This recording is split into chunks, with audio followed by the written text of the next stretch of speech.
Hello दोस्तों, स्वागत है आपका एग्ज़ाम बेस एकेडमी चैनल पे। तो आइए आज हम अपना अगला वीडियो स्टार्ट करते हैं।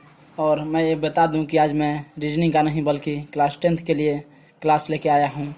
तो यदि आप वीडियो को लाइक एंड सब्सक्राइब नहीं किए हैं तो लाइक और सब्सक्राइब कर दें।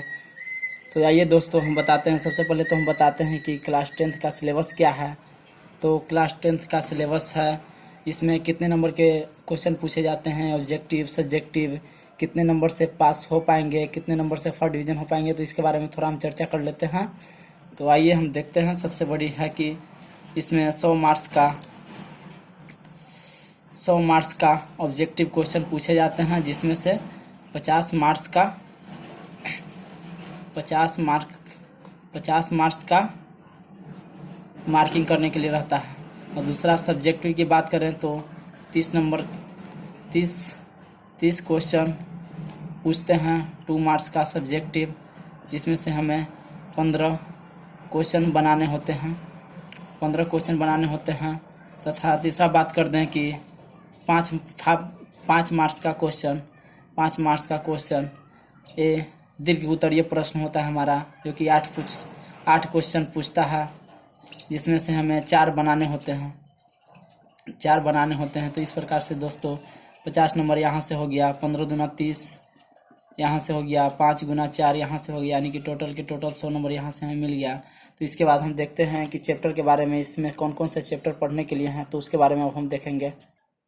तो देखिए दोस्तों, ये हमारा चैप्टर का नाम हो गया वास्तविक संख्या, बहुपद, दो चर वाले रैखिक समीकरण, द्विघात समीकरण, समांतर श्रेणी, त्रिभुज, निर्देशांक ज्यामिति, त्रिकोणमिति की अनुप्रयोग, वृत्त से संबंधित क्षेत्रफल, रचनाएं, सांख्यिकी, ये प्रायिकता जो कि प्रोबेबिलिटी। तो इतने हमें कवर करना है क्लास 10th में। इसी से हमें 100 मार्क्स की आवश्यकता होगी, इसी से हम 100 मार्क्स प्राप्त करेंगे।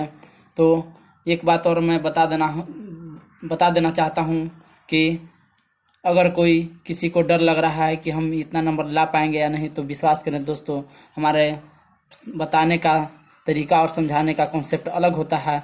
तो इसके लिए आप बिल्कुल टेंशन मत लीजिए। यदि एक और बात मैं बताना भूल गया कि कितने नंबर से आप पे फर्स्ट डिवीज़न आएंगे, सेकेंड, उसके बारे में हम थोड़ा सा चर्चा कर देते हैं।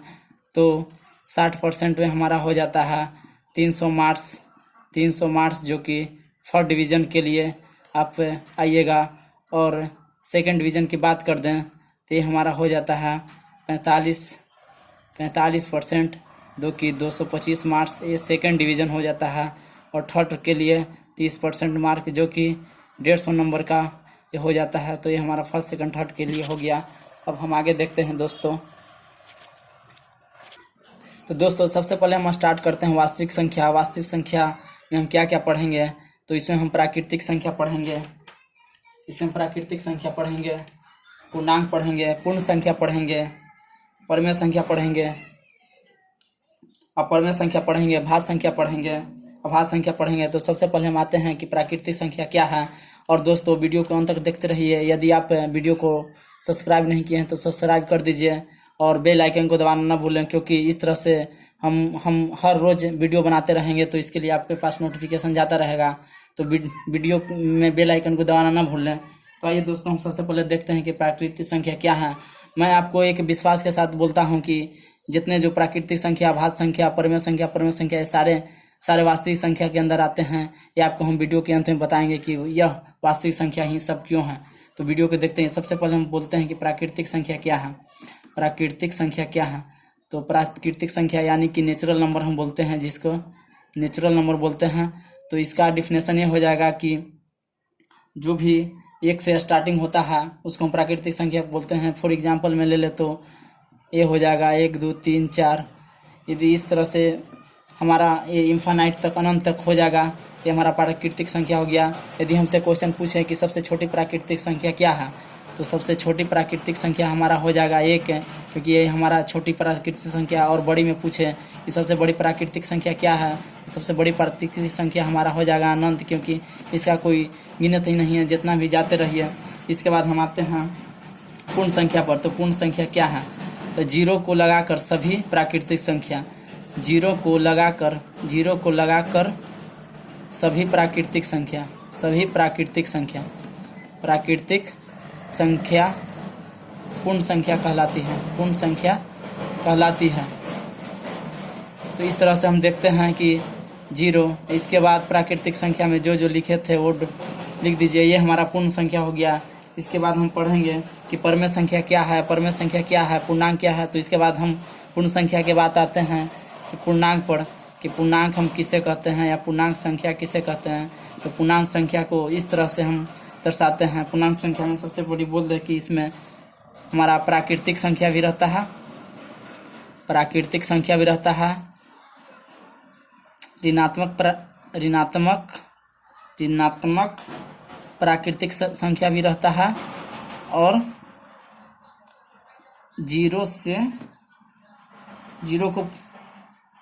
से यानी कि जो हो गया वो मतलब पूर्ण संख्या भी इसमें शामिल होता है। बोले कि इसमें पूर्ण संख्या भी शामिल रहता है, पूर्ण संख्या भी शामिल रहता है, शामिल रहता है। इसको हम इस तरह से डाइवर्ट करते हैं। ये हमारा हो गया 0, इधर 1 2 3 4 डॉट डॉट डॉट इसे चलते जाइए, इधर -1 -2 -3। तो ये हमारा हो गया पूर्णांक। पूर्णांक में यदि बोले कि एक और बात दोस्तों, यदि आपसे कोई क्वेश्चन पूछे कि 0 कौन सी संख्या है, तो 0 को हम पूर्णांक संख्या भी कह सकते हैं।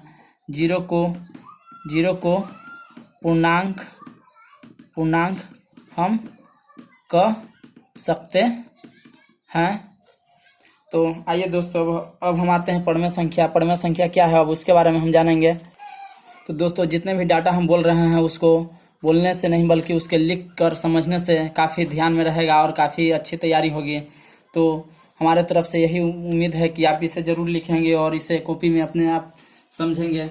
इसके बाद हम आते हैं परमेय संख्या क्या है। तो परमेय संख्या के बारे में, परमेय संख्या सबसे बड़ी बोल देते कि ये जो हम सारी डाटा बता रहे हैं, यह सारी डाटा इस चैप्टर में यूज होने वाले, इसीलिए आप लोग इसे अच्छे से पढ़िए और अच्छे से समझिए। तो परमेय संख्या तो वैसी संख्या जिसे P/Q के रूप में लिखा जा सके, वैसी संख्या जिसे P/Q के रूप में लिखा जा सके। आप बोलिएगा कि P/Q क्या है। तो P/Q तो Q डज नॉट इक्वल 0, यानी कि यदि हमसे पूछे कि 3/0 यह कौन सी संख्या है, परमेय संख्या है, परमेय संख्या है, तो आप बोलिएगा कि यह एक अपरमेय संख्या है, क्योंकि हमारा यही बोलता है, ये डाटा यही बोलता है कि वैसी संख्या जिसे P/Q के रूप में लिखा जा सके। तो यहाँ Q डज नॉट इक्वल 0, जो कि यहाँ 0 है, तो यह एक अपरमेय संख्या हो जाएगा, अपरिमेय संख्या हो जाएगा, यह अपरमेय संख्या हो जाएगा। यदि हम पूछे कि परमेय संख्या कौन हो जाएगा, तो 2 हो जाएगा, 5 हो जाएगा, यानी कि जितने भी नेचुरल नंबर है वो हमारा सभी परमेय संख्या हो जाएगा। यहाँ तक कि रूट में जो रहे, यानी कि अगर कोई पूछे कि √5 यह कौन सी संख्या है, तो यह हमारा परमेय संख्या नहीं होगा। यदि यही पूछ दे कि √4 कौन सी संख्या होगा, तो यह हमारा परमेय संख्या होगा, क्योंकि √4 को वर्गमूल निकालने पर इसका 2 आएगा, जो कि नीचे में 1 हम कर सकते हैं, इसका भी 1 कर सकते हैं। तो P/Q के रूप में यह हमारा रूल फॉलो होता है, इसलिए हम कह सकते हैं कि यह परमेय संख्या है, यह परमेय संख्या है, यह एक अपरिमेय संख्या है, अपरिमेय संख्या है, यह परमेय संख्या है। तो इसके बाद हम देखते हैं कि अपरिमेय संख्या क्या है। अब अपरिमेय संख्या के बारे में पढ़ेंगे। पेशेंस रखिए दोस्तों, आपको एक भी क्वेश्चन नहीं छूटने वाला है। वास्तविक संख्या से 10 नंबर के क्वेश्चन पूछते हैं। हम उम्मीद करते हैं कि आप 10 नंबर आप उठा लीजिएगा, इसलिए वीडियो को अंत तक देखते रहिए।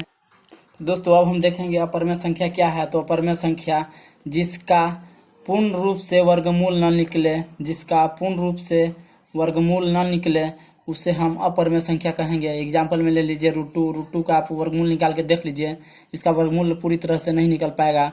एग्जाम्पल में लेते रहिए। इसी तरह से हमें कोई पूछ देता है कि √9, तो √9 यह एक परमेय संख्या हो जाता है, क्योंकि इसका वर्गमूल 3 हो जाएगा, तो यह परमेय संख्या हो जाएगा। तो वैसा जिसका पूर्ण रूप से वर्गमूल न निकले, तो ये सब एग्जाम्पल में देख लीजिए, जिसका पूर्ण रूप से वर्गमूल नहीं निकल रहा है तो ये हमारा अपरमेय संख्या होगा। यदि जिसका पूर्ण रूप से वर्गमूल निकल जाता तो ये हमारा परमेय संख्या का डिफिनेशन हो जाता। तो इसके बाद हम देखते हैं कि भाज्य संख्या क्या है, अभाज्य संख्या क्या है, अब उसके बारे में हम पढ़ेंगे। तो अब हम देखते हैं भाज्य संख्या की भाज्य संख्या किसे कहते हैं। तो जिसका 2 या 2 से अधिक गुणनखंड निकले उसे हम भाज्य संख्या कहते हैं। एग्जाम्पल में ले लेते हैं, यदि 4 को हम डिफिनेशन करेंगे तो इसका हो जाएगा 1, 2 और 1 4, ये सब इसका हो जाएगा। तो हमारा ऑप्शन बोल रहा है, कुछ डिफिनेशन बोल रहा है कि जिसका 2 या 2 से अधिक गुणनखंड निकले। इसी तरह से एग्जाम्पल में हम ले लेते हैं 6, तो इसका भी निकल जाएगा, 2 हो जाएगा दोस्तों, 3 हो जाएगा दोस्तों, 6 हो जाएगा दोस्तों, 1 हो जाएगा दोस्तों। तो इस प्रकार से इसका 4 निकल गया। तो इस प्रकार हम कह सकते हैं 2 या 2 से अधिक। यही हमसे पूछे कि अभाज्य संख्या क्या होगा, अभाज्य संख्या क्या होगा। तो इसमें हम कह सकते हैं जिसका केवल 2 ही गुणनखंड हो, जिसका केवल 2 ही गुणनखंड हो। तो इसको एग्जाम्पल में हम ले लेते हैं। एग्जाम्पल में हमारा 2 हो जाएगा, 3 हो जाएगा, 5 हो जाएगा। इसको हम और एक अभाज्य संख्या को डिफिनेशन दे सकते हैं, जिसका पहाड़ा, कोई भी पहाड़ा बोलने पर वह संख्या ना मिले तो उसे हम अभाज्य संख्या कहेंगे। इस प्रकार से तो हम देखते हैं 2 का गुणनखंड निकालेंगे तो 1 हो जाएगा, 2 हो गया, इसका हम देखेंगे तो 3 हो गया, 1 हो गया। 5 को देखेंगे तो 5 का देखेंगे तो 5 हो जाएगा, 1 हो जाएगा। इस प्रकार से हम देखते हैं अभाज्य संख्या। यदि हमसे क्वेश्चन पूछे कि सबसे छोटी अभाज्य संख्या क्या होगा, तो सबसे छोटी अभाज्य संख्या हमारा 2 हो जाएगा। सबसे छोटी अभाज्य संख्या हमारा 2 हो जाएगा। यदि हमसे क्वेश्चन और पूछे, ये तो हमारा एक क्वेश्चन हो गया सबसे छोटी अभाज्य संख्या। तो हमने अभी देखा कि 2 हमारा सबसे छोटी अभाज्य संख्या है। इसी प्रकार से हम देखेंगे कि सबसे छोटी भाज्य संख्या क्या है। तो इसका हम आंसर देंगे दोस्तों 4, क्योंकि सबसे छोटी भाज्य संख्या यही है। इसके बाद यदि अगर क्वेश्चन पूछे कि सबसे छोटी विषम अभाज्य संख्या क्या है, तो इसका हम आंसर देंगे 3 दोस्तों। और इसके बाद अगर पूछे कि सबसे छोटी एकमात्र समअभाज्य संख्या, सबसे छोटी एकमात्र सम अभाज्य संख्या, तो इसका हम आंसर देंगे 2 दोस्तों, क्योंकि यह हमारा सबसे छोटी अभाज्य संख्या है तथा यह सम भी है। इस प्रकार से और हम इसी तरह से क्वेश्चन पढ़ते हैं कि यदि दोस्तों 1 के बारे में पूछे कि यह भाज्य संख्या है कि अभाज्य संख्या, तो इसके बारे में हम आंसर देंगे कि 1 न तो भाज्य संख्या है, न ही अभाज्य संख्या है। 1 के बारे में पूछे कि 1 भाज्य संख्या है कि अभाज्य संख्या, तो इसके बारे में हम उत्तर देंगे 1 न तो भाज्य संख्या है और न ही अभाज्य संख्या। इस प्रकार डिफिनेशन से आप लोग समझ सकते हैं कि 1 नहीं भाज्य में आ रहा है, न भी अभाज्य में आ रहा है।